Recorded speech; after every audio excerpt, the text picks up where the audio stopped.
Nagpasalida kong aksyon mga idol kay mao man ni paboritong tanaw ni Bayramon. Kung mutanaw sa TV dili na mamilok mga idol. Oy, hala mo ni Chris TV. Maki-contest mo ka na si Bayramon atong tatay katong Tracy Pares. Musukol mi atuing ko pisot. Mauni rason nganong si Bayramon ni tanaw sa salida karon para iyang kamahuan mapunaan po din taon. Padadaalan na gunang habol si Bayramon kay basin og patakalan nagwarang yang liog maiguin taon. Ayaw lang kabala kalulubot yo. Kay naa may sundang na kong ngatayaon maulang to'y akong ipada ni Bayramon. Ning tungura ang tiki-tiki nga iyang gigunita na ingong mantika natuog na lang. Kay dugay man kaya niyang gibanatan. Unsaon sa salida nalingaw man. Pag inom sa tiki-tiki iyan ang gikalimtan.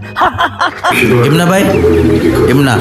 Naputol in taon ang kakonsentrate ni Bayramon. Kay sa mga aksyon nga moves ganahan man kay siya makat-on. Iya ko nung palabuan si Jacket sa nga ranking master mga idol. Oy, hala, nag-change flavor malagi na si Bayramon manoy Chris TV. Ako apod ng request in ko pisot. Mauna nga mong giinom kay para pangkatog.